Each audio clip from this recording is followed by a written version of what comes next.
બોલો બોલો શ્રી ચિંતામણી પાર્શ્વનાથ ભગવાન કી જય. સ્વાધ્યાય કરીએ પહેલા આપણે સુંદર પરમાત્મા પાર્શ્વનું અસ્તવન ગાનથી આપણે પ્રારંભ કરીએ. બધા પ્રભુ પાર્શ્વનાથ સ્તુતિમાં જોડાજો. સમય સમય સો વાર સંભારું તુજ સુલગની જોર રે. સમય સમય સો વાર સંભારું તુજ સુલગની જોર રે. મોહન મુજરો માણી લેજો જું જલધર પ્રીતિ મોર રે.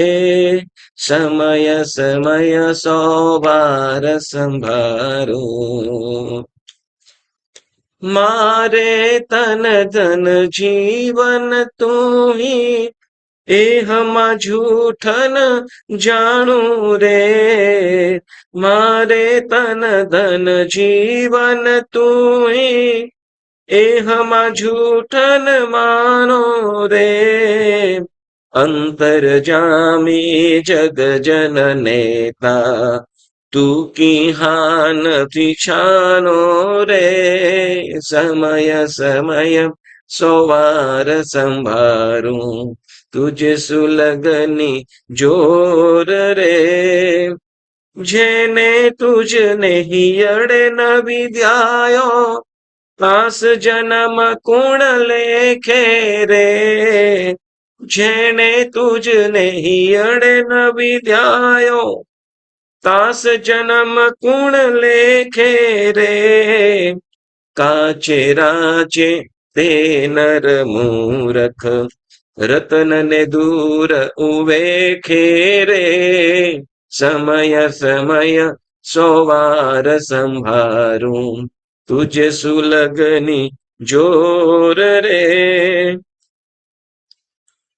સુરતરુ છાયા મૂકી ગહરી બાઉલ તને કુણ બેસે રે. સુરતરુ છાયા મૂકી ગહરી બાઉલ તને કુણ બેસે રે. તાહરી ઓલગ લાગે મીઠી કેમ છોડાય વિશેષે રે. સમય સમય સો વાર સંભારું તુજ સુલગની જોર રે. વામાનંદન પાર્શ્વ પ્રભુજી અરજી ચિત્તમાં આણો રે. વામાનંદન પાર્શ્વ પ્રભુજી અરજી ચિત્તમાં આણો રે. રૂપ વિભૂતનો મોહન પવને નિજ સેવક કરી જાણો રે. સમય સમય સો વાર સંભારું તુજ સુલગની જોર રે. મોહન મુજરો માની લેજો જ્યું જલધર પ્રીતિ મોર રે. સમય સમય સો વાર સંભારું. અનંતકારી પરમ તારક પ્રભુ મહાવીરદેવના ચરણોમાં વંદના કરીએ. પુરુષાદાનીય પ્રકટ પ્રભાવી શ્રી પાર્શ્વ પ્રભુના ચરણોમાં વંદના. પૂજ્ય આચાર્ય ભગવંતો ઉપાધ્યાય ભગવંતો અને સર્વ સાધુ સાધ્વીજી ભગવંતોના ચરણોમાં ત્રિકાળ વંદના કરી. આરાધક સર્વ શ્રાવક શ્રાવિકા ભાઈઓ બહેનો સૌને સાદર પ્રણામ. દેવગુરુ કસાઈ આપ બધા સુખ શાખામાં હશો અને ખૂબ સુંદર મજાની તપ આરાધના કરી પોતાના સમયને પણ સાર્થક કરતા હશો. આપણે સ્વાધ્યાય સંકેતના 67 બોલની સજ્જાયનો કરી રહ્યા છીએ. આત્મામાં સમ્યક્ત્વ છે કે કેમ? કેટલીક વસ્તુઓ આપણે જેમ કહીએ ને, કેટલીક વસ્તુઓનું કેટલીક જે વસ્તુને જે આપણે જોઈ શકતા નથી, જે વસ્તુને આપણે જોઈ શકતા નથી, તો એનું આપણને ખ્યાલ કેવી રીતે આવે? એ છે, હા છે કે નથી? જેમ આપણે કહીએ કદાચ આગ દેખાય નહીં, આગ દેખાય નહીં, પરંતુ ધુમાડો હોય એટલે ખ્યાલ આવે કે ત્યાં આગ છે. બરાબર ને? એક જ મિનિટ. એ જેમ કે ધુમાડો હોય એટલે ખ્યાલ આવી જાય કે આગ છે. કદાચ રણ કે રેતની અંદર કોઈ વ્યક્તિ પસાર થયું છે કે કેમ, જો કદાચ પગલા દેખાતા હોય તો ચોક્કસ કોઈ વ્યક્તિ આવ્યું જોયું છે, એની નિશાનીઓથી ખ્યાલ આવે છે. સર્પ પસાર થયો છે કે કેમ એના લીસોટાથી ખ્યાલમાં આવી જાય. એ કદાચ એની મૌજૂદગી ન હોય અથવા આપણે જોઈ ન શકતા હોય, પરંતુ ખ્યાલ આવી જાય છે નિશાનીઓથી. એમ આપણા આત્માની અંદર આપણે સમજો કે જેમ કેટલીક વસ્તુઓ છે, જેમ ગુણ, જે ગુણને આપણે જોઈ શકતા નથી, બાહ્ય વ્યવહારથી ખ્યાલ આવે છે.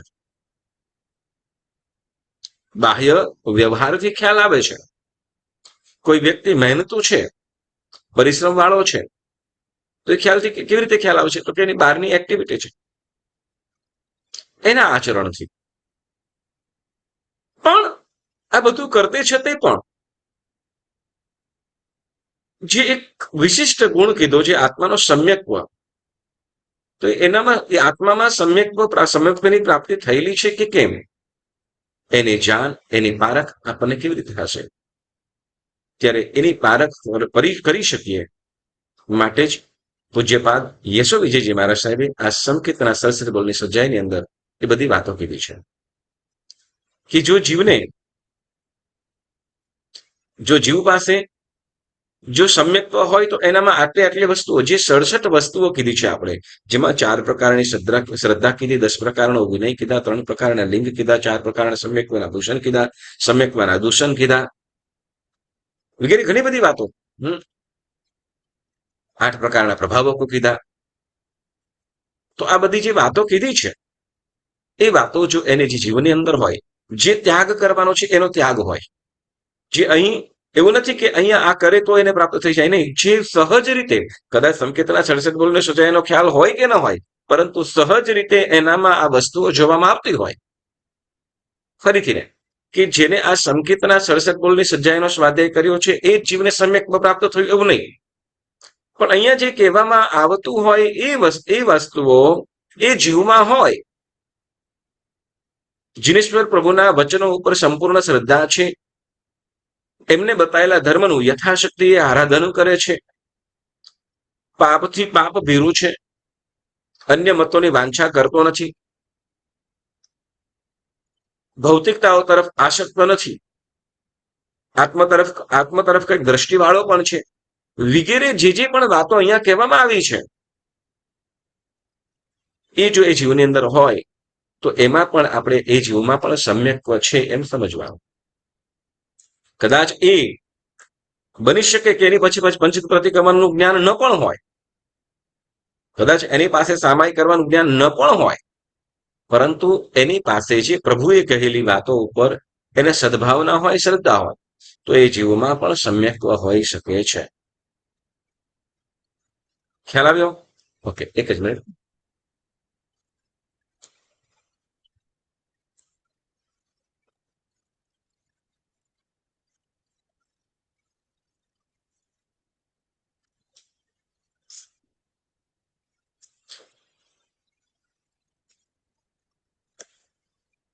હવે આગળ વધીને બીજી વાત કરીએ કે કદાચ કોઈ જીવને સમ્યક્ત્વ પ્રાપ્ત નથી થયેલું, અને અહીંયા જે વાતો કીધી છે આપણને, એનું જો પાલન કરે, એનું જો અનુકરણ કરે, તો એ જીવ સમ્યક્ત્વની પ્રાપ્તિ સુધી પહોંચી શકે છે, એટલે સમ્યક્ત્વની પ્રાપ્તિ થઈ શકે છે.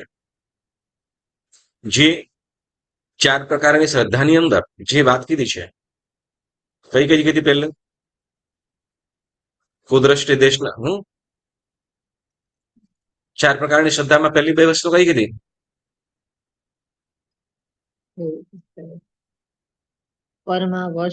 પરમાર્થ સંસ્તવ શ્રદ્ધા, સુદ્રષ્ટ પરમાર્થ સંસ્તવ શ્રદ્ધા, કે જેમાં જે મોક્ષની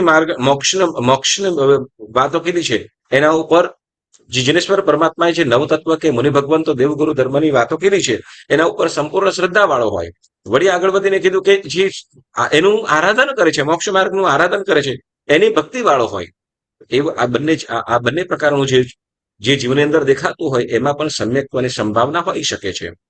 વળી જે જીવ માણસો છો તો કે જે શીતળ ચારિત્ર વાળા હોય એનાથી દૂર રહેતો હોય, મતલબ કે મિથ્યાત્વ વગેરેના પરિચયની અંદર ન આવતો હોય અથવા એને રૂચતો નથી, તો એવો જીવ પણ સમ્યક્ત્વ વાળો હોઈ શકે છે. તો એવી રીતે આપણે અહીં ઘણી બધી વાતો કરતા આપણે સમ્યક્ત્વ પામ્યા પછી પુણ્યશાળીઓ અહીં આપણે 9મા અધિકારની અંદર 6 પ્રકારની જૈનાની વાત કરે છે. 6 પ્રકારની જૈના, જેમાં વંદન, નમન, દાન, અનુપ્રદાન, આલાપ અને સંલાપ, આ 6 પ્રકારની જૈના કીધી કે જે સમ્યક્ત્વ જે પ્રાપ્ત થયેલું સમ્યક્ત્વ ક્યાંક મલિનતા ન થાય, મલિનતા વાળું થાય એટલે શું, દૂષિત ન થાય. જો એમાં મિથ્યાત્વ ભળે, મિથ્યાત્વનું જેમ જેમ સ્ત્રોત ચાલુ થાય તેમ તેમ શું થશે, તો કે ધીમે ધીમે પછી એ મિથ્યાત્વ આવતું જાય અને સમ્યક્ત્વ સમ્યક્ત્વનો ભાગ ઘટતો જાય અને એમ તે શું, તો કે મિથ્યાત્વ ઘર કરી લે, સમ્યક્ત્વ વયું પણ જાય. એટલા માટે અહીંયા જૈના કીધી. જૈના એટલે જેનો ત્યાગ કરવાનો છે, જે ન કરવું જોઈએ, જેથી આવેલું આપણને છે ને કીધું ને 4 વસ્તુઓ દુર્લભ કીધી. એમાં જૈન ધર્મ મતલબ સમ્યક્ત્વ, મનુષ્ય ભવ, જૈન ધર્મ, જીનવાણીનું શ્રવણ અને એનું અનુકરણ આચરણ, આ 4 વસ્તુઓ તો દુર્લભ કીધી. તો એમાં મનુષ્ય ભવ પામ્યા પછી જૈન ધર્મ પામવો અતિ મુશ્કેલ કીધું. જેટલું આપણે જે અવસ્થાની અંદર જે આપણે પામ્યા છીએ ને બહુ મોટું છે. ફરીથી ને મનુષ્ય જન્મ આ સંસારની અંદર સૌથી 84 લાખ યોનિની અંદર 83,93,99,999 જે યોની છે, તો એની અંદરથી આપણને આ એક અતિ મુશ્કેલથી મળે છે, જે મનુષ્ય જન્મ. અને એ મનુષ્ય જન્મ મહાપુણ્ય હોય ત્યારે, અને મનુષ્યની અંદર પણ જ્યારે અઢળક થોકે થોક જ્યારે પુણ્યનો અનુબંધ થયો હોય અથવા મોહનીય કર્મ મંદ થયું હોય ત્યારે જ એ જૈન કુળ મળે. એટલે જૈન કુળ મતલબ તો કે જીનેશ્વર પરમાત્મા ભાષિત જે ધર્મ છે એ ધર્મની પ્રાપ્તિ થાય છે. એ ધર્મની પ્રાપ્તિ થાય છે. ધર્મની પ્રાપ્તિ થયા પછી પણ પાછું કે છે કે અઢળક પુણ્ય હોય ત્યારે જીનવાણીનું શ્રવણ કરવા મળે છે. ફરીથી ને અઢળક પુણ્યનો અનુબંધો હોય ત્યારે જ જીનવાણીનું શ્રવણ કરવાનું પણ સાંપડે છે, પ્રાપ્ત થાય છે. બરાબર. અને ત્યાર પછી આગળ 4થા નંબરમાં કહે છે કે ત્યાર એના કરતા પણ અનેક ગણું પુણ્ય હોય અને વળી કંઈક કર્મનો ક્ષયક્ષમ પણ હોય, મોહનીય કર્મનો ક્ષયક્ષમ હોય ત્યારે એનું અનુકરણ કરવાનું સૌભાગ્ય મળતું હોય, એટલે કે એ યોગ મળતો હોય. આપણી પાસે બોલો મનુષ્ય જન્મ પણ છે, જૈન કુળ પણ છે, જીનવાણીનું શ્રવણ પણ છે અને એનું અનુકરણ કરી શકીએ એવું આલંબન પણ મળ્યું છે ને બધાને? હેલો, બધાને અવાજ હાકી ના તો બોલો જરા. મળ્યું છે ને? બોલો. આપણને ઓકે. જો ના આપણે જે તમારે ક્લિયર તમને કરવા માટે કરું છું. બોલો બધાએ આપણે આરાધન કરી શકીએ, જીનેશ્વર ભગવંતે જે માર્ગ બતાવ્યો છે અનુકરણ કરી શકીએ એવી શક્તિ મળી છે ને? એવો યોગ પણ થયો છે ને? ઓકે. તો જીનેશ્વર પરમાત્મા એ માત્ર શ્રાવક ધર્મ જ આપ્યો છે? જીનેશ્વર ભગવંતે માત્ર શ્રાવક ધર્મની જ વાત કરી છે? હવે બોલો. ના. શું તો શું આપ્યું છે?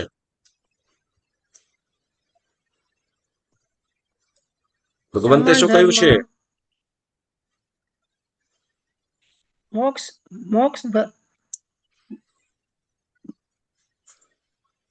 મોક્ષના માર્ગો ઘણા દેખાડ્યા છે. મોક્ષના માર્ગો તો પછી કિલોમીટરે બતાવી દીધા હશે. એ તો આપણા પર છે કેટલા કિલોમીટર ચાલવું હોય મોક્ષ માર્ગ ઉપર. તમને સમજાય છે હું શું કહેવા માંગુ છું? પરમાત્માએ આપણને જે ધર્મ બતાવ્યો છે જીનવાણીના શ્રવણથી એટલે આપણે પેલું જૈન ધર્મ મળવો, જૈન વાણીનું શ્રવણ મળવું, બરાબર ને, એ અતિ મુશ્કેલ છે. એ પણ આપણને જે અતિ પુણ્યથી અને કર્મનો ક્ષયક્ષમ હોય ત્યારે પ્રાપ્ત થાય છે, બરાબર. અને ત્યાર પછી અઢળક પુણ્યનો અનુબંધ હોય અને કર્મનું ક્ષયક્ષમ હોય ત્યારે જ એનું અનુકરણ આપણે કરી શકીએ છીએ. આપણે જે કરી શકીએ માત્ર અલ્પ કરી શકીએ છીએ. સાધુ મનુષ્ય જીનેશ્વર ભગવંતે સર્વજ્ઞ ભગવંતે તો એમ જ કીધું શું, તો કે આ મનુષ્ય જન્મ શું, માનવ જન્મ, માનવમાંથી મુનિ બનવા માટે. જો મુનિ બનશો તો જ મોક્ષ સુધી પહોંચી શકશો. મુનિ બનશો તો જ મોક્ષ સુધી પહોંચી શકશો, સાફ સાફ કીધું છે. પરંતુ છતાંય પણ કદાચ મુનિ ન બની શકો તો માનવ જીવનને સંયમ બનાવો. એટલે તો કે પછી તો કે અઢળક પાપોથી બચવા માટે કંઈક અંશે તમે પાપથી બચી શકો માટે શ્રાવક વ્રત કીધું. કેમ કે ખ્યાલ છે તો બધા જીવો એક, બધાનું એ સૌભાગ્ય હોતું નથી, બધાનું પુણ્ય હોતું નથી. આપણે હવે તમને પૂછું કે બોલો, આપણી પાસે સમજણ છે બરાબર, સાધુ જીવનનું સમજણ છે ને આપણને? સાધુ ભગવંતો કેવા છે, એવા કેટલા મહાન છે, કેવી ઉત્તમ ધર્મની આરાધના કરે છે, આપણને ખ્યાલ છે ને? ખ્યાલ છે ને? છતાંય પણ બોલો, અને ભાવ પણ થાય ને, બોલો. કદાચ એમ કઈ આપણું ચાલે તો આપણે કદાચ દીક્ષા સ્વીકારીએ, એવો ભાવ થાય, એવો વિચાર આવે. વિચારની વાત કરું છું, ભાવ તો થાય જ ને. ભાવ થાય કે ન થાય? કે ભાવ પણ ન થાય? ભાવ તો થાય. કદાચ કર્મના સંજોગે કઈક શું કહેવાય, તીવ્ર મોહનીય કર્મના ઉદય કદાચ આપણે નથી કરી શકતા, પછી ચાહે લાગણીના બંધનો હોય કે સંસારના બંધનો કારણે નથી કરી શકતા, પરંતુ સમજણ તો છે ને.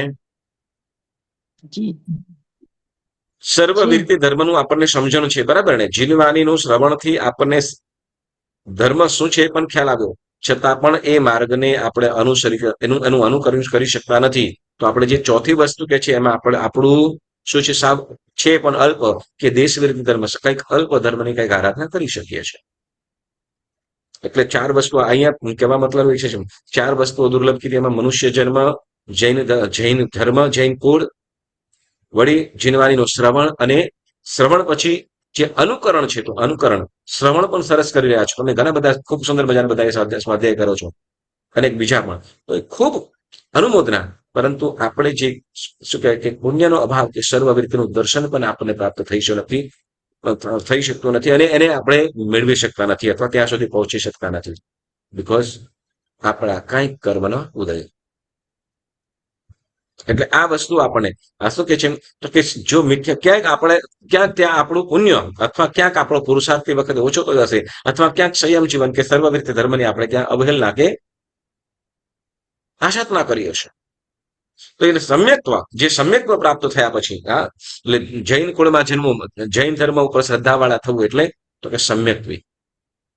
જીનેશ્વર પરમાત્મા પ્રરૂપિત જે ધર્મ છે એના ઉપર શ્રદ્ધા, દેવગુરુ પ્રત્યેની શ્રદ્ધા, જીનવાણી પ્રત્યેની શ્રદ્ધા, અને એને કદાચ સ્વયં ન કરી શકતા હોય તો જે કરે છે એની અનુમોદના અને એની સહાયક બનીએ, તો પણ સમજવાનું કે શું, કે ક્યાંક ને ક્યાંક સમ્યક્ત્વ અંતરખાને રહેલું છે. તો પુણ્યશાળીઓ, એમાં આપણે 6 પ્રકારની જે જૈના છે, વંદન, નમન, દાન, અનુપ્રદાન, આલાપ અને સંલાપ. જેમાં આપણે નમન વંદન એની આપણે વાત કરી ગયા. હવે અહીંયા આપણે અત્યારે દાન, અનુપ્રદાન અને આલાપ સંલાપ, આ બંનેની પણ વાતો આપણે ચારેયની વાત આ કથાની અંદર આવે છે. જેમાં આપણે થોડુંક કથા સાંભળી પણ હતી, જેની અંદર વિજય નામનું નગર, નળ રાજા, પરાક્રમી અને પ્રજાનું પાલક પણ, અને વાળી મંત્રી તિલક નામનો મંત્રી છે, બુદ્ધિવાળો, ભલી રીતે રૂઢી રીતે રાજ્યપાલનની અંદર પણ કુશળતા વાળો એવો મંત્રી. રાજા પણ જ્યારે મંત્રી ભરોસા વાળો હોય, અકલમંદો હોય, બધી રીતે સકુશળ હોય, એટલે રાજાને નિરાત હોય, નિશ્ચિંત હોય. એટલે નળ રાજા છે એ અહીં મંત્રી તિલક ઉપર રાજ્યનો કારભાર સોંપીને એ પોતે રાણીઓ સહિત ભોગુષ્કોની અંદર મસ્ત છે, પોતાના સુખ વૈભવને માની રહ્યો છે. વળી કંઈક પૂર્વનું કર્મ પણ હશે, પાપ કર્મ, કે જેની અંદર વ્યસનો પણ હોય. ઘણી વખત એવું થાય, કાંઈ ન હોય તો કાંઈક ને કાંઈક કરે, કાંઈક કરવાનું ન હોય તો શું કરે ખબર છે?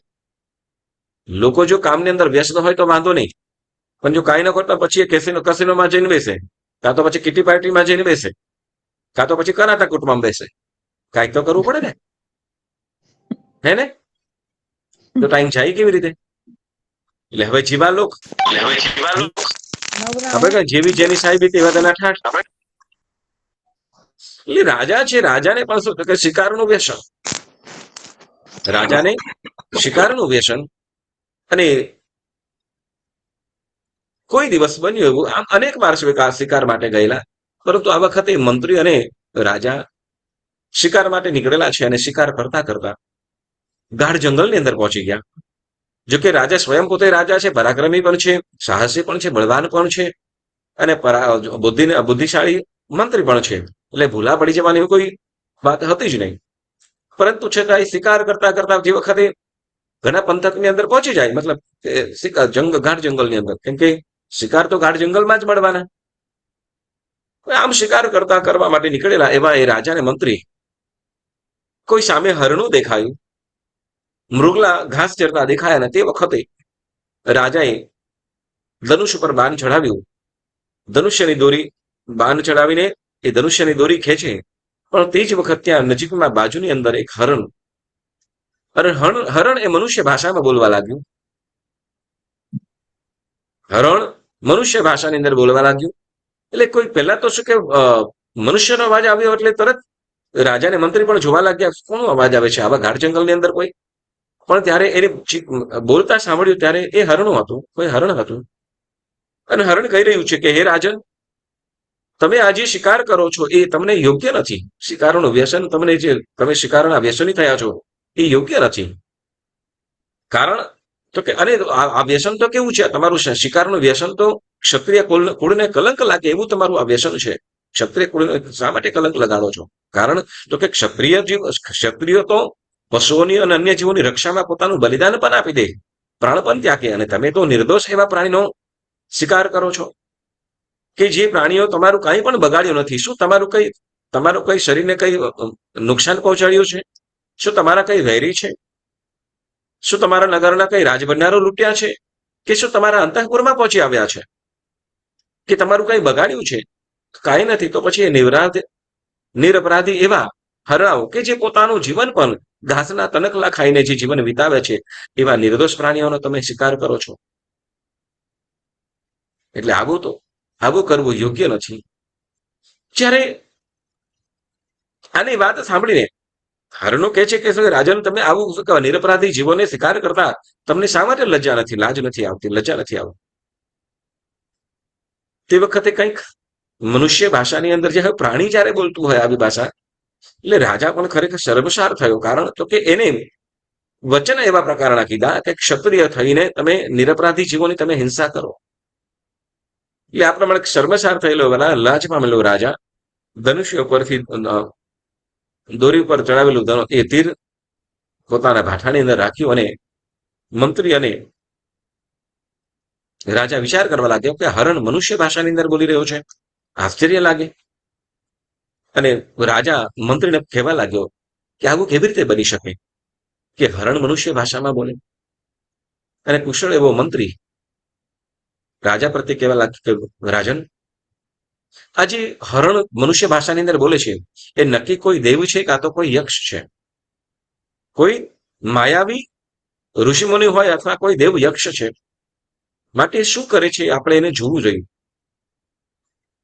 વાત કહીને હરણું તો ભાગતું ઝાડીની અંદર દોડવા લાગ્યું અને એનો પીછો કરતા કરતા આ બાજુ એ રાજા અને મંત્રી પણ પાછળ દોડતા ગયા. અને તે વખતે એ હરણ ક્યાંક ઝાડીઓની અંદર ગુમ થયું, પરંતુ ત્યાં એક મુનિ મહાત્મા ધ્યાનસ્થ એવા મુનિ ભગવંતના દર્શન થયા. અને દર્શન થયા ત્યાં જ આ બાજુ હરણું પણ ત્યાં દોડતું પાછું ત્યાં આવી ગયું. અને એ હરણું મનુષ્ય ભાષાની અંદર કહેવા લાગ્યું કે હે રાજન, તમે આવ્યા છો આ મુનિને વંદન કરો. અને ખરેખર એ રાજા અને મંત્રી બંને પણ મુનિ ભગવંતને વંદન કર્યા. મુનિ ભગવંતને વંદન કરતા મુનિએ પણ રાજા અને મંત્રીને ધર્મલાભ આપ્યા. બંને જીવોની યોગ્યતા અને પાત્રતા જોઈને બંનેને છાજે અને ધર્મમાં સ્થિર થાય એ માટે 5 મહાપાપો વિશે જણાવી તેનો જ ત્યાગ કરાવ્યો. 5 મહાપાપ કયા કીધા હતા? ગઈ વખતે આપણે વાત કરી હતી. 5 મહાપાપ કયા કયા કીધા છે? બોલો. હિંસા જીનશાસન શું વાત કરો છો? હિંસા હિંસા અહિંસા, હિંસા ન કરવી, મૃષાવાદ, હિંસા પછી ખોટા બોલવું, મૃષાવાદ, હિંસા પછી મૃષાવાદ, અસત્ય બરાબર, અનૃત્ય એટલે અસત્ય, પછી ચોરી ના કરવી, ચોરી ન કરવી, પરિગ્રહ, મૈથુન, પરિગ્રહ બરાબર છે, પરિગ્રહ પણ પાપનું કારણ છે. મૈથુન, ચોથું મૈથુન, હા, અબ્રહ્મનું સેવન. પછી 5મું પરિગ્રહ બરાબર. એટલે કે આ 5 મહાપાપો વિશે વાત કરી. હિંસા, જૂઠ, ચોરી, અબ્રહ્મનું સેવન અને પરિગ્રહ. આ 5 મહાપાપો શું કરતો કે નરકનું દ્વાર છે. માટે હે રાજન, હે મંત્રી, આ પાપોને છોડવા જેવા છે. અને હવે મુનિ ભગવંતે ધર્મની પણ વાત કીધી. તો કે શું આ પાપ મહાપાપ છે, નરકનો માર્ગ છે, માટે એને ત્યજવા જોઈએ. અને જીનેશ્વર પ્રભુની સેવા એ કર્તવ્ય છે. કર્તવ્ય એટલે કરવા યોગ્ય છે, કરવા જેવું છે. જીનેશ્વર પ્રભુની સેવા એ કર્તવ્ય છે, કરવા યોગ્ય છે. માટે નિર્મળ સમ્યક્ત્વ વ્રત સ્વીકારો. શું કે છે? નિર્મળ સમ્યક્ત્વ વ્રત સ્વીકારો એવું આ મુનિ ભગવંતે છે ને. અને ત્યારે અને શું કહેવાય, સમ્યક્ત્વ નિર્મળ એવા સમ્યક્ત્વને સ્વીકારો અને એ જ ધર્મ જીવનમાં કરવા જેવો છે. એટલે આવી ધર્મ દેશના સાંભળીને ખરેખર એ મુનિ રાજા અને મંત્રી પણ ધર્મભાવ વાળા થયા અને ત્યાં વ્રતો પણ સ્વીકાર્યા. આ 5 મહાપાપો છે એનો ત્યાગ પણ કર્યો અને જીનેશ્વર પ્રભુની ભક્તિ હૃદય વાળા પણ થયા. એટલે કે હવે તો કે આ જૂઠ, ચોરી, હિંસા આદિ છે એનું ક્યારેય કરીશું જીવનમાં, ફરીથી એને ક્યારે પણ કરીશું નહીં. અને જે જીનેશ્વર દેવ છે એની ભક્તિ કરીશું, એના આરાધકો એટલે સાધુ ભગવંત આદિ જે છે તો એઓની ભક્તિ વ્યવ જ કરીશું. એવા મનથી પણ એટલે શ્રાવકના વ્રતો ગ્રહણ કર્યા, શ્રાવક જીવનને યોગ્ય વ્રતો ગ્રહણ કર્યા. હવે જ્યારે વાકચટા વળી શરીરના લક્ષણો, નિશાનીઓ એ વસ્તુ સારી રીતે જોઈ રહ્યા છે. આપણે સિમ્પલ વસ્તુ છે, કોઈ સમજો કે કોઈ બોડીગાર્ડ હોય કે પોલીસમેન હોય તો એના શરીરોના લક્ષણ ઉપરથી આપણને ખ્યાલ આવે છે કે ફિટ હોય, હાડકાથી મજબૂત હોય, એને હાલચાલ હાવભાવ ઉપરથી એને આપણને ખ્યાલ આવે છે કે આ વ્યક્તિ આવી રીતે હોઈ શકે છે. હવે સમજો કે શ્રેષ્ઠી હોય તો કે એનો રૂઆબ કંઈક અલગ હોય. તો લક્ષણો ઉપરથી એનું ક્યાંક ને ક્યાંક બધું ખ્યાલમાં આવી જાય છે. હવે મૂળ વાતે કરીએ તો કે હવે અહીં આ મુનિ ભગવંત જે ધર્મદેશના આપે એ મુનિ ભગવંતનું શરીર, એના લક્ષણ, એની નિશાનીઓથી અહીં આ રાજાને પણ પ્રશ્ન થાય કે નક્કી આવું શરીર કે આવા લક્ષણ કોની અંદર હોઈ શકે? કાં તો રાજા કાં તો રાજકુમારમાં હોઈ શકે. એટલે સહજ ઉત્કંઠા થઈ કે આ વ્યક્તિ આટલું વૈરાગ્ય વાળો છે, કોઈ સામાન્ય વ્યક્તિ તો નથી જ, નક્કી કોઈ રાજા છે કાં તો રાજકુમાર છે, એવું મનોમન નક્કી થયું ગયું. એટલે રહેવાયું નહીં અને નમ્રતાપૂર્વક એમને એ મુનિ ભગવંતને પૂછ્યું કે હે ગુરુવર, આપ અવશ્ય સાધુ, આપ મુનિ તો છો જ, સાધુ થયા છો, ખૂબ વંદન છે, પણ આપણા શરીર ઉપરથી, શરીરના લક્ષણ ઉપરથી હું માનું કે નક્કી આપ સામાન્ય તો નથી જ, કોઈ સામાન્ય વ્યક્તિ નથી, નક્કી કોઈ આપ રાજપુરુષ છો, કોઈ રાજા છો અથવા રાજકુમાર છો, એ હું માનું છું ને કહી શકું છું. તો એવું આપણા જીવનમાં તો આપણે મુનિ થવાનું એટલે કે સંસાર છોડીને હષ્ટપુષ્ટ કાયા હોય ને મુનિ સંસાર છોડીને આ મુનિ થવા પાછળનું કઈ કારણ, એટલે કે સંસાર છોડવા પાછળનું એવું શું કારણ હતું કે જે વૈરાગ્ય થયું? તો એ વૈરાગ્ય થવામાં કારણ શું હતું? અમને જણાવો. ખરેખર મુનિ ભગવંત પણ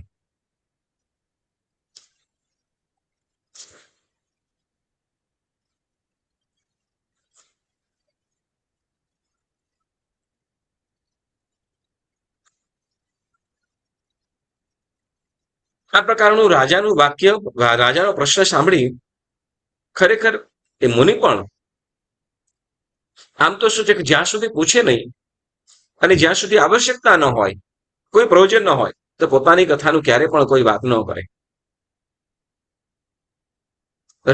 રાજા કહે છે, રાજા હવે આ મુનિ ભગવંત કહી રહ્યા છે કે રાજન, જેમ આ વૈરાગ્ય થવા પાછળનું કે મારું મને સાધુપણું લેવા પાછળનું જે કારણ છે એ તમે સાંભળો. અને જે બન્યું છે તે તમને કહું છું. ત્યારે આ મુનિ ભગવંત કહે છે, સિદ્ધપુર નામનું નગર છે, એ નગરની અંદર ભુવનસાર નામનો રાજા અને એ રાજાને કનકશ્રી નામની રાણી, વળી ત્યાં બુદ્ધિનિધાન એવા મતિસાગર નામના મંત્રી પણ છે. રાજ્ય સકુશળ રીતે ચાલે. રાજપાટની અંદર નવનવા નાટકો, ગાન આદિનું આયોજન પણ થાય. દેશ વિદેશના અનેક નર્તકો, નાટ્યકારો આવીને એની રાજસભાની અંદર નાટક, ગાન, કવિતાઓ આદિના પાઠ કરતા હોય છે. એક વખતે બન્યું એવું કે એ નગરના દરબાર, એ રાજ દરબારની અંદર ખૂબ સુંદર મજાનું કોઈ બારેથી નૃત્યકારો આવ્યા છે. અને નૃત્યકારો આવીને રાજા પાસે પરવાનગી માંગેલી છે કે હે રાજન, અમને તમારા દરબારમાં અમને નૃત્ય માટેની રજા આપો. રાજાએ પણ રાજ દરબારમાં નૃત્ય માટે આમંત્રેલા છે અને નૃત્યકારોને આદેશ આપ્યો. અને એ લોકો પણ બધાને મંત્રમુગ્ધ કરી દે, બધાની નજર ખેંચી લે, મન મોહી લે એવું અદ્ભુત એવા નૃત્ય શરૂ કર્યું.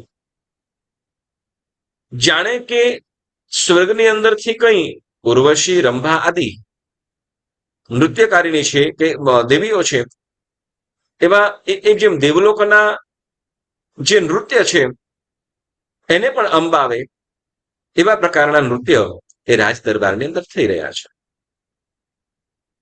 ચારો તરફ વાહવાહી અને ખુશીનો માહોલ, આનંદ, ઉત્સાહ આવું ચાલી રહ્યું છે.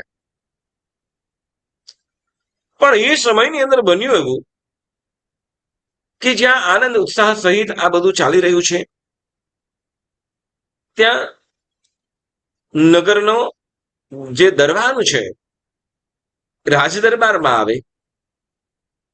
રાજ દરબારમાં આવીને રાજાને આવીને જણાવે છે કે મહારાજ, કોઈ પરદેશથી એક પંડિત આવ્યો છે જે કે અષ્ટાંગ નિમિત્તનો જાણકાર છે, અષ્ટાંગ નિમિત્તને જાણે છે, શ્વેત વસ્ત્રો ધારણ કરેલા છે અને એક હાથમાં પુસ્તક છે, અને એ અત્યારે જ આ દરબારની અંદર આવવા માટેની અનુમતિ માંગી રહ્યો છે. અને તે વખતે રાજા કહે છે કે આવું અત્યારે રાજાના મનની અંદર, રાજા પહેલા તો વિચાર કરે કે ઇગ્નોર કરી દીધો. કારણ શું કે આવા સ્વર્ગના નાટકો કે નૃત્યોને પણ જે શર્મસાર કરી દે એવા અદ્ભુત નૃત્યો ચાલતા હોય, વાજિંત્રના નાદ થતા હોય, ગીતો ગવાતા હોય અને એમાં નૃત્ય થતું હોય. હવે આવું અદ્ભુત થતું હોય એટલે આમાં આ રંગમાં ભંગ ક્યાં પાડવો? એટલે કે છે શું કે અત્યારે આ નૃત્ય વગેરે સરસ ચાલી રહ્યું છે, એને જવું હોય તો ભલે જાય, એને અત્યારે નહીં, એને જવું હોય તો ભલે જાય, પણ અત્યારે આ રંગમાં ભંગ કરવો નથી. રાજાનો આવો પ્રત્યુત્તર ઓલો સાંભળી દરબાન ત્યાંથી ન જાય એ પહેલા જ જે મંત્રી છે, અહીંયા કે મંત્રી છે કે મંત્રીઓમાં હોવો જોઈએ કે જે શું કહે, જ્યાં હિત હોય એને પેલું ધ્યાનમાં લે. જે હિત હોય, ફરીથી જે હિત હોય એનું પેલું ધ્યાનમાં લે. એટલે તે વખતે આ જે મંત્રી છે, મંત્રીનું નામ શું કીધું તું? મતીસાગર. સાગર. હા, યસ, મતિસાગર મંત્રી. એ જે મંત્રી છે એ રાજનને કહે છે કે મહારાજ, અત્યારે તમે વિચાર તો કરો કે આવા નૃત્ય તો આપણે કેટલાય સમયથી જોયા અને પછી પણ જોઈ શકાશે, પણ આવા અષ્ટાંગ નિમિત્તને જાણકાર એવા પંડિત ક્યારેક જ રાજ દરબારની અંદર આવે છે. માટે એ વયા જશે તો પાછા ક્યારે આવશે ખબર નહીં. એટલે ક્યારેક જ આવતા હોય છે અને એ આપણા જ રાજ દરબારની અંદર અને આવા સમયની અંદર જો મળવા માટે આવ્યા હોય તો એને ચોક્કસ આપણે સાંભળવા જોઈએ, એમને મળવા જોઈએ. અને તે વખતે રાજા પણ ખરેખર મંત્રીની વાતને ધ્યાન દીધી અને દરબારને કીધું કે દરબાર, એ મંત્રીને અહીં આવવા દો. એટલે જે સુંદર મજાના ગીત વાજિંત્રોના નર્તન ચાલતા હતા, થંભાવ્યા. આ બાજુ મંત્રી, આ બાજુ પંડિત રાજ દરબારમાં આવ્યો છે. રાજ દરબારમાં હવે અષ્ટાંગ નિમિત્તના જાણકાર જે કોઈ વ્યક્તિ આવતા હોય,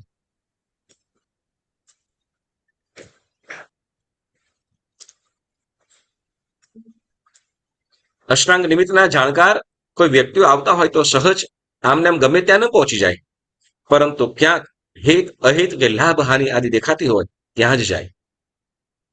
જ્ઞાનીઓનું હંમેશા, જે જ્ઞાની છે એ ગમે ત્યાં ગમે ત્યારે ન પહોંચે, પરંતુ જ્યાં લાભ હાનિ લાગતું હોય, માત્ર ધન વૃદ્ધિ નહીં, જે સાચા જ્ઞાની છે, ફરીથી ને સાચા જે જ્ઞાની છે એ ક્યારેય પણ ધન વૃદ્ધિમાં કે ધન વેપાર અર્થે નહીં, પરંતુ જ્યાં ધર્મની કે રાજ્યની કે પછી નગર દેશની જ્યાં લાભ હાનિ હોય, લાભ થતો હોય તો લાભ એ નગરથી લાભ થતો હોય, નગરને લાભ થતો હોય, અથવા એ નગરને નુકસાનીમાંથી બચાવવું હોય કે જીવોને રક્ષણ વિધિ કરવું હોય, અથવા કોઈનું આત્મહિત થતું હોય તો એવા જ ક્ષેત્રની અંદર જાય, એવી જ જગ્યાએ જાય.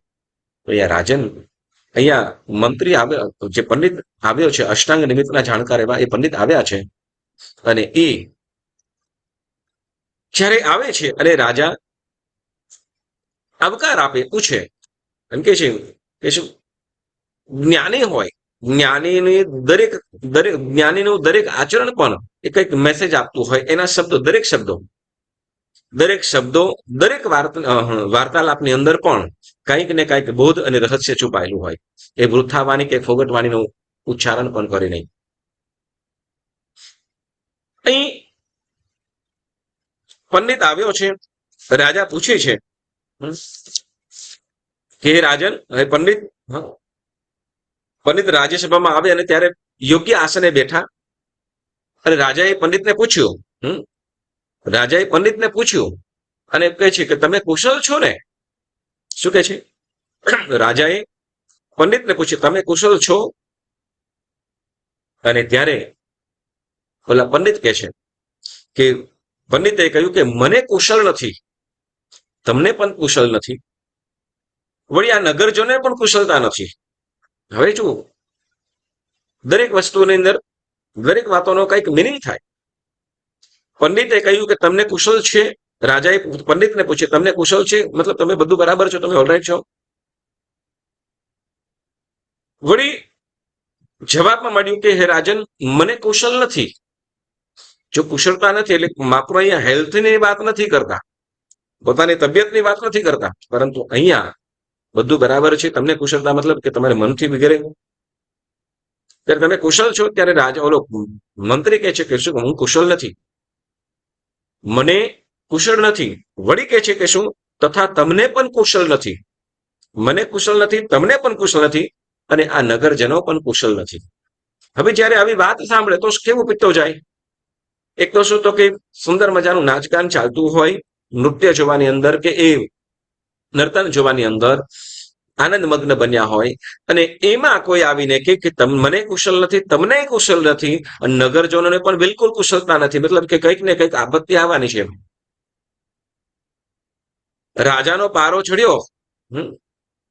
ક્ષણવારની અંદર શું કહેવાય, રાજા કહેવા લોકો કે ક્ષણવારમાં શું મહા ઉપદ્રવ આવવાનું છે કે જ્ઞાનથી દેખાય છે તમને?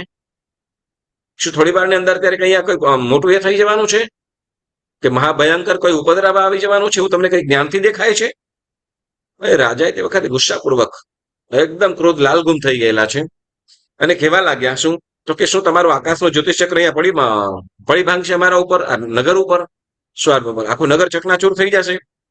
વળી કે છે શું આખી જ્યોતિષ ચક્ર પડીને આખી પૃથ્વીને ચૂરા કરી નાખશે? રાજાનો પિત્તો ગયેલો છે અને કહેશું છું કે વળી શું કે કલિયુગની કઈ આગ ફાટી નીકળશે? વળી કે છે કે તમારે તમારે જે પણ હોય કે જો સિંહાસન ઉપરથી કઈ કોઈ દેવ કે કોઈ યક્ષ શું મને સિંહાસન ઉપરથી પછાડશે? શું આફત આવવાની છે? એટલે તો જે હોય તે કહો, તમારી જીભ શું કહે છે? હવે તો શું અહીંયા તો રાજાનો પારો ચડી ગયેલો છે, ગુસ્સાની અંદર છે. અનાપ અનેક વસ્તુ બોલી નાખી, અનેક શબ્દો બોલી નાખ્યા. પરંતુ તે વખતે આ મતિસાગર મંત્રી છે રાજનને કહી રહ્યા છે કે રાજન, તમે ગુસ્સાની અંદર આ બધું બોલવા કરતા, ગુસ્સાની અંદર આ બધું બોલીને તમે જે જણાવો છો એના કરતા ખાલી એટલું જ પૂછી લ્યો ને, શું એનું કારણ શું? શું કે છે આ ક્રોધયુક્ત વચન બોલવા કોઈ પણ રીતે યોગ્ય નથી. માત્ર એટલું જ પૂછો કે અકુશળતાનું કારણ શું? અકુશળતાનું કારણ શું? બસ એટલું જ પૂછી લ્યો. રાજા શાંત થયા અને મંત્રીને પૂછ્યું, ઓલા જે પંડિત છે એને પૂછ્યું કે હે પંડિત, અકુશળતાનું કારણ શું થશે? અકુશળતાનું જે પણ કારણ હોય તે જણાવો. ત્યારે ઓલા પંડિત કહે છે, એટલે જે અષ્ટાંગ નિમિત્તના જે જાણકાર જે પંડિત છે આવેલા છે એને જણાવે કે હે રાજન, બધું જ કેવું છે તો કે અત્યારે મોટી આફત આવવાની છે, મોટી આફત આવવાનું છે કે હે રાજન, હમણાં થોડી જ વારમાં મુસળધાર વરસાદ આવશે, મુસળધાર વરસાદ વરસશે અને આખી પૃથ્વી મહાસાગર બની જશે. એટલે પાણી જ થઈ જશે. એટલે આખી પૃથ્વી મહાસાગર કરી નાખશે. માત્ર હવે આવું તો માત્ર બોલે છે, કે માત્ર અત્યારે મુસળધાર વરસાદ આવશે ને પાણી બધે સર્વત્ર કરી નાખશે. અને આવા માત્ર હજી બોલે છે અને ત્યાં તો શું કાળા દિબાંગ વાદળાઓ, મેઘગટા ચડી છે, વીજળીના કડાકા થઈ રહ્યા છે, ગાજવીજ થઈ રહ્યું છે અને ક્ષણવારની અંદર તો વરસાદ ભયંકર થવા લાગ્યો. વરસાદ એવો વરસતો ગયો કે આજ નગરની બાજુની અંદર જે નદી હતું એ નદીમાં પણ પૂર આવ્યું. વળી નગરના લોકો છે, નગરના જે ઘરો છે, ઘરોમાં પણ પાણી ભરાયું. એટલું પાણી કે લોકો પણ હવે પોતાનો જીવ બચાવવામાં આમ તેમ ભાગવા લાગ્યા. જ્યાં ઊંચો એરિયો દેખાય ત્યાં ચડવા લાગ્યા. પણ અહીંયા તો પાણીનો વેગ એટલો વધવા લાગ્યો, પ્રવાહ એટલો બધો હતો કે નગરના લોકો, પશુઓ, ધન સંપત્તિ, ઘર વગેરે બધું પણ શું હવે એ નદીની અંદર કે એ પૂરની અંદર તણાવા લાગ્યું. આ જે પંડિતે કીધેલું શું તો કે આખા નગરની અંદર એટલો બધો અત્યારે વરસાદ પડશે, એટલો બધો મુશળધાર વરસાદ પડશે કે જેના કારણે આખું પૃથ્વી પર મહાસાગર બની જશે. આમ કરે છે ત્યાં તો વળી શું તો કે રાજ દરબાર સુધી પણ પાણી આવી ગયું. રાજ દરબાર સુધી પાણી આવી ગયું એટલે હવે રાજા રાણીઓ, વળી ત્યાં રાજ દરબારીઓ પણ, એ બધાને પણ રાજા કહે છે કે ચાલો બધા આપણે ઉપર હવેલીના મહેલના સાતમા મંજિલે, એટલે ઊંચો ભાગ છે ત્યાં સુધી આપણે પહોંચી જઈએ. એટલે ત્યાં તો એટલે સુધી તો પાણી નહીં પહોંચશે. એટલે ઉતાવળે આ બધા લોકો ક્યાં તો કે મહેલના 7મા માળે પહોંચ્યા. 7મા માળે રાજા પહોંચે છે. પોતાના મંત્રી, રાજદરબારીઓ, રાણીઓ અને આલા પંડિત છે એ બધાને ત્યાં પણ લઈને 7મા માળ સુધી પહોંચી ગયા. 7મા માળે ચડીને જુએ તો ચારે તરફ દૂર દૂર સુધી પાણી જ પાણી જ પાણી જ પાણી જ, અને એમાં કેટલાય લોકો તણાતા દેખાય. કોઈ કહે છે કે હે માતા હે બચાવો, કોઈ માતા કહે કે હે વત્સ મને બચાવો, કોઈ પિતા કહે હે દીકરા તું મને બચાવ. અને આમ આવા કરુણ દ્રશ્ય, એકબીજાને બચાવો મને બચાવો બચાવો, એકબીજાને, કોઈ દીકરો માતાનું નામ લઈ રહ્યો છે, કોઈ માતા દીકરાનું નામ લઈ રહ્યો છે, કે પતિ પત્નીનું. આવી રીતે મને બચાવો બચાવો બચાવો બચાવો, બસ. આવું દ્રશ્ય જોઈને ખરેખર રાજા પણ ખરેખર એવા ચિંતાતુર થાય કે અરે શું થશે શું થશે. આ લોકો બધા રાજા પણ ગમગીન બની ગયા છે. કેમ તો કે જે નગર, જે સકુશળ નગર, બધી જ રીતે ધન વૈભવ વાળું એવું નગર પોતાની નજર સમક્ષ, જ્યાં આખું આ નગર ઉપર પાણી ફરતું દેખાય, બોલો રાજાની પરિસ્થિતિ કેવી થાય, હાલત શું થાય? રાજાની હાલત પરિસ્થિતિ શું થાય? એટલે રાજા પણ ખરેખર શોકાતુર થયો છે. શોકાતુર એટલે કે પ્રજાની જે હાલત જોઈને પોતાના જીવન ઉપર રસ્યું હતું, હું કેવો છું, કાંઈ નથી, આ બધું લૂંટાઈ રહ્યું, શું કહેવાય, લોકો તણાઈ રહ્યા છે. જે મને પોતાના સ્વામી તરીકે સ્વીકારે છે, માને છે, જે મારા ભરોસે બધું પોતાનું જીવન ચલાવતા હોય, અને એને હું રક્ષણ નથી કરી શકતો. રાજા પણ પોતાના ઉપર ખરેખર ખૂબ પશ્ચાતાપ કરી રહ્યો છે, ધિકાર કરી રહ્યો છે. અને આમ પરંતુ છતાંય હવે શું, તો કે જે 7મા માળ સુધી આમ ધીમે ધીમે ધીમે પાણીનો પ્રવાહ વધતો ગયો. વરસાદ ધોધમાર પડતો છે. વીજળીના કડાકા થતા હોય, ગાજવીજ થતું હોય, એટલે ઉપર છે કદાચ હવે એ 7મા માળે છે, વીજળી પણ ત્યાં નજીક સુધી પહોંચી જાય. લાગે કે જો કદાચ પાણીથી કદાચ બચી ગયા ને વીજળી કદાચ ઉપર પડશે તો એ પણ ખતમ થઈ જવાશે. એટલે એવા ડરની અંદર કે હવે શું, તો કે જ્યારે હવે દરેક જીવો પણ પોતાના બચાવ માટે કરી રહ્યા છે. એવા સમયની અંદર ખરેખર આમ કરતા કરતા હવેલીની અંદર પણ પાણી ઘૂસી ગયા છે. 1લો માળ, 2જો માળ, 3જા માળે સુધી પાણી આવી ગયું, 4થો માળ, 5મો માળ, 6ઠ્ઠા માળે પણ પાણી ગયું. હવે રાજા બસ આ રહ્યું પાણી આવી ગયું. 7મા માળે પણ પાણી પહોંચી ગયું. અને આમ વિચારે છે ત્યાં તો શું, તો કે રાજાના જે 7મા માળે જે ઉભા છે ત્યાં પણ પાણી પહોંચી ગયું. રાજાના પગ નીચે ઢીચણ સુધી જેટલું પાણી આવી ગયું. હવે શું થાય? બધે જ પાણી. બસ હવે રાજા પણ વિચારે કે બસ હવે ગયા. કેમ તો કે વરસાદ તો ચાલુ જ છે અને પાણીનો પ્રવાહ પણ વધતો જાય છે. 7મા માળ સુધી પાણી પહોંચી ગયું છે. હવે કોઈ આવીને બચાવી લે, કોઈ આવીને બચાવી લે તો જ બચી શકે, બાકી તો હવે કંઈ બચવાનો કોઈ ઉપાય જ નથી. આવા ભાવની અંદર જ્યાં ચાલે છે, આવો ભાવ એટલે કે હવે કઈ મતલબ કે બધે જ રાજા, મંત્રી, પંડિત, વળી રાજ દરબારીઓ જે પણ 7મા માળે, કેમ કે બીજા પ્રજાજનો હતા એ તો પાણીના પ્રવાહમાં તો સાવ ડૂબી ગયા છે, કોઈ પણ નથી બચ્યું. આખું નગર ખલાસ થઈ ગયું. હવે રાજા ગમે તે હવે કોઈક બચાવે બસ આવું પ્રાર્થના કરે છે. પછી તો જયારે આપત્તિ આવે ને, આપત્તિ વિપત્તિ હોય ત્યારે તો કે પોતાના ઈષ્ટ દેવદેવીઓને પણ યાદ કરે, પોતાના ભગવાનને પણ, પોતાના પુણ્યને પણ, બધાને પણ યાદ કરે. અને એવામાં હવે રાજા પાસે કોઈ સહારો રહ્યો નથી. રાજા પાસે હવે કોઈ સહારો નથી. પણ ત્યાં બન્યું એવું કે ધીમે ધીમે ઓલા જે પાણી વધતું ગયું અને જે આજુબાજુની અંદર હતા જે લોકો હતા એ પણ પાણીની અંદર ડૂબવા લાગ્યા. પણ એવાની અંદર હવે માત્ર રાજા અને મંત્રી 2 જણ રહ્યા છે. રાજા અને મંત્રી 2 જણ રહ્યા છે. અને તે વખતે કોઈ મોટું પ્રાર્થના કરી રહ્યા છે પોતાના ઈષ્ટ દેવને કે કોઈક બચાવી લે, બસ કોઈક તો બચાવી લે. અને તે વખતે એક મોટું વહાણ આવે, મોટું જહાજ આવે છે.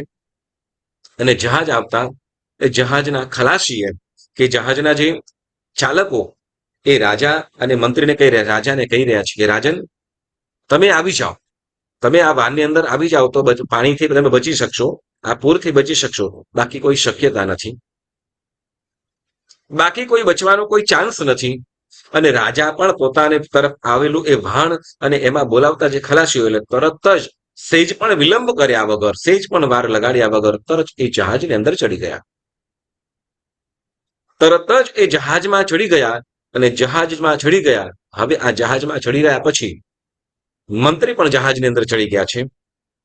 રાજા આ જહાજની અંદર ચડી ગયા અને મંત્રીને જ્યાં બોલાવવાનો પ્રયત્ન કરે છે કે મંત્રીને પણ હાથમાં ત્યાં અંદર લઈ લઈએ.